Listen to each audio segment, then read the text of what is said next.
জিকির করে ইল্লাল্লাহ ইল্লাল্লাহ, কেউ বলে এটা ঠিক না, কেউ বলে ঠিক না। শুধু ইল্লাল্লাহ জিকির করা সুন্নতের খেলাফ এবং এটা বেদাতে সাইয়্যা হবে, হাসানা হবে না।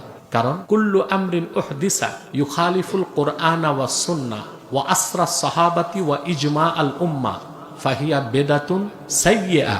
প্রত্যেক নবাবিষ্কৃত সেই কাজ কর্ম যা কোরআন সুন্নাহ সাহাবায়ে কেরামের আমল ও ইজমায়ে উম্মতের বিরোধিতা করে, ওটা বেদাতে সাইয়্যা। তো এখন এই যে ইল্লাল্লাহ জিকির, এটা কোরআনেরও খেলাফ, সুন্নাহরও খেলাফ।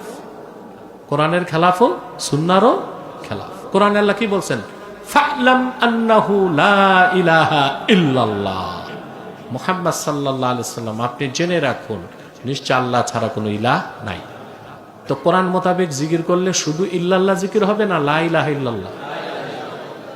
হাদিস শরীফে এসেছে রাসূলুল্লাহ সাল্লাল্লাহু আলাইহি সাল্লামকে সাহাবায়ে কেরাম জিজ্ঞেস করেছেন যে আল্লাহর হাবিব সাল্লাল্লাহু আলাইহি সাল্লাম সাহাবায়ে কেরামকে বলেছেন যে জাদ্দিদু ঈমানাকুম, তোমরা তোমাদের ঈমানকে তাজা করো। তো সাহাবায়ে কেরাম জিজ্ঞেস করেছেন কাইফা নুজাদ্দিদু ঈমানানা ইয়া রাসূলুল্লাহ সাল্লাল্লাহু আলাইহি ওয়াসাল্লাম, ঈমানকে কিভাবে তাজা করব?